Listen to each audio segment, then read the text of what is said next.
Malaysia adalah sebuah negara yang aman dan makmur dengan spektrum politik yang pelbagai.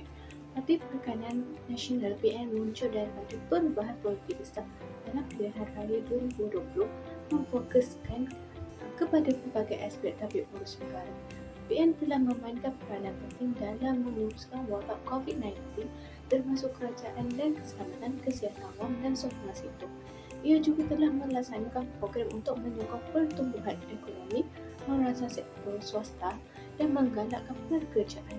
Walau bagaimanapun, hubungan antara parti politik PN, dasar ekonomi dan kerajaan menjadi renggang kerana konflik yang semakin meningkat dan keperluan sokongan majoriti di parlimen. Terdapat dua objektif kajian, iaitu yang pertama, mengenal pasti faktor-faktor yang mempengaruhi kemunduran Perikatan Nasional. Yang kedua, membincangkan kesan-kesan kemunduran Perikatan Nasional. Untuk metodologi kajian, kaedah yang digunakan dalam kajian ini ialah data sekunder. Sumber-sumber rujukan yang diperoleh adalah seperti artikel, jurnal dan juga berita harian secara atas talian. Sebagai contoh, Jurnal Wacana Sarjana.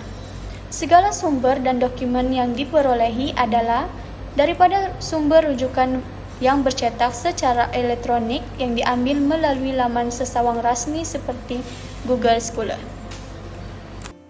Terdapat beberapa jenis faktor yang mempengaruhi kemunduran Perikatan Nasional, antaranya perbezaan ideologi. Perbezaan pegangan politik menjadikan parti politik seperti Perikatan Nasional menjadi sedikit demi sedikit mundur ke belakang. Contohnya Tan Sri Datuk Haji Muhyiddin yang pernah dikatakan tidak menghormati pandangan atau gagasan yang dikemukakan oleh Yang di-Pertuan Agong dalam mewujudkan satu kerajaan perpaduan bersama dengan Parti Barisan Nasional. Dari sini boleh dilihat bahawa Parti Perikatan Nasional enggan mendengar kepada idea positif yang diutamakan oleh Yang di-Pertuan Agong padahal yang amat bertentangan dengan prinsip rukun negara yang kedua, kesetiaan kepada raja dan negara. Selain itu, rasuah dalam dunia politik menjadi salah satu faktor. Mengambil contoh daripada satu isu tuduhan atas kesalahan penyelewengan dana sebanyak 92.5 bilion dalam mengendalikan pengurusan COVID-19 di negara pada masa tersebut. Keadaan ini menampakkan bahawa rasuah kian berleluasa dalam bidang politik. Faktor ketiga adalah pemilihan atau pertukaran kepimpinan. Tan Sri Datuk Haji Muhyiddin dilihat merosot dari aspek pentadbiran partinya. Selanjutnya, penangkapan peguam beliau yang dikaitkan dengan isu kehilangan wang 1MDB sebanyak 7 bilion ringgit Malaysia terus diberikan perhatian. Kes integriti ini menjadikan pelbagai pihak dalam dan luar parti mempersoalkan isu ini sama ada untuk mempertimbangkan bagi penukaran pemimpin ataupun tidak. Hasilnya ialah kegagalan dalam menangani isu-isu dalaman negara. Perikatan Nasional gagal mengatasi pandemik COVID-19 secara efektif yang menyebabkan kemurungan dan keresahan serius di kalangan rakyat. Kegagalan ini disebabkan ketidakkonsisten dalam merangka dan melaksanakan polisi serta pelaksanaan PKP menyebabkan rakyat dikurung tanpa pembelaan selama hampir 6 bulan. Buktinya, dalam tempoh 38 hari setelah pengumuman total lockdown, jumlah kematian melonjak secara drastis dari 2.800 menjadi lebih 5.768 korban. Selain itu, ketidakpuasan umum terhadap pemerintahan Perikatan Nasional. Rafizi Ramli, Timbalan Presiden PKR, mengkritik kegagalan PN kerana tidak menunaikan janji dalam manifesto untuk menyediakan diskaun bagi pembayaran PT-PTN. Menurut Rafizi, janji ini sepatutnya dilaksanakan semasa Tan Sri Muhyiddin menjadi Perdana Menteri dan Wan Saiful Wanjan sebagai pengurusi PT-PTN. Kegagalan PN dalam memenuhi janji ini dianggap merasakan sokongan rakyat terhadap PN. Selamat sejahtera, nama saya Muhammad Aidil Firdaus bin Nur Afandi. Saya ingin membentangkan tentang kesan-kesan kemunduran Perikatan Nasional. Yang pertama adalah pertumbuhan politik yang bersifat ekstremis. Kesan ekstremis ini berlaku adalah membolehkan sikap, pandangan atau tindakan yang dianggap ekstrim atau di luar norma politik yang biasa kita lihat. Jika ekstremis telah mengakibatkan tindakan yang mengancam prinsip-prinsip demokrasi. Sebagai contoh, yaitu penindasan hak asasi manusia, kebebasan berucap dan juga proses pilihan raya yang adil. Hal ini akan membawa kepada ancaman terhadap sistem demokratik yang diamalkan oleh Malaysia sejak berkurun lamanya. Yang kedua, yaitu reputasi politik tercemar. Ia adalah keadaan di mana persepsi umum terhadap parti politik atau Perikatan Nasional tertentu merosot ekoran daripada tindakan yang skandal yang membolehkan pencemaran imej politik mereka sendiri. Hal yang membolehkan untuk mencemarkan reputasi politik iaitu korupsi dan penyelewengan.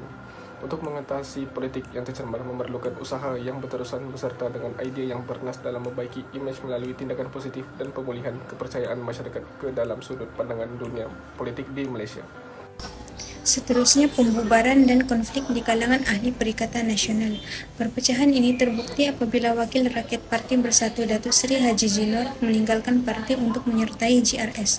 Tujuannya adalah untuk memenuhi keperluan dan menyuarakan kepentingan Sabah dan negeri-negeri Borneo. Tan Sri Muhyiddin Yassin mengekspresikan kekecewaannya terhadap pemimpin yang tidak menunjukkan kesetiaan. Pembubaran dan konflik ini memberi petanda ketidaksepakatan dalam struktur politik dan ideologi di kalangan ahli PN, mencipta ketidakstabilan dan kekurangan kesatuan dalam perikatan tersebut. Selamat petang, nama saya Niranjana Devi Baradan. Nama matrik saya adalah BB2116192. Hari ini saya akan membentangkan tentang 3 cadangan. Yang pertama ialah kerjasama antara parti politik juga dapat mewujudkan perpaduan rakyat. Perpaduan rakyat wujud mampu mencetuskan permuafakan politik yang dapat menjadikan parti politik sebagai integrasi yang mewakili beberapa suku bangsa tertentu. Hal ini dilakukan kerana perpaduan rakyat dengan cara ini tidak terlalu memfokuskan tentang kepentingan suatu parti itu saja, tetapi memberikan kepentingan tersebut kepada seluruh masyarakat tidak mengira kaum dan agama. Kedua ialah reformasi kepimpinan. Reformasi kepimpinan haruslah dilakukan untuk mengatasi ketidakpuas hati rakyat. Sebagai contoh, pemimpin negara harus menunjukkan kepimpinan kuat dan mampu menyelaraskan koalisi untuk melaksanakan perubahan. Dan akhirnya ialah program pembangunan yang lebih inklusif. Hal ini adalah penting untuk meningkatkan kepercayaan rakyat terhadap pemerintah tampuk kepimpinan negara.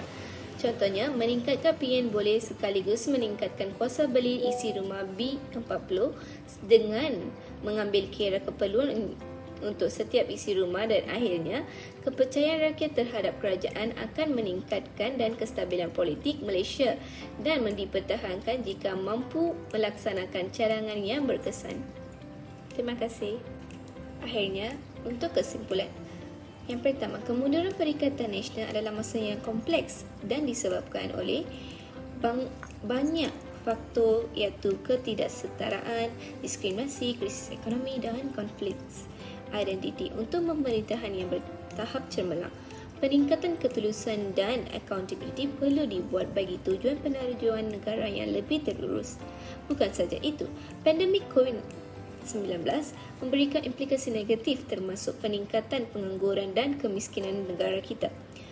So, untuk harapan, Perikatan Nasional boleh dan dapat meneliti dengan lebih mendalam berkenaan dengan usulan dan persoalan dengan pemerintahan. Selain itu, kerjasama dan kolaborasi dengan pemimpin politik ini dapat menciptakan keadaan politik yang lebih stabil dan tidak tengah.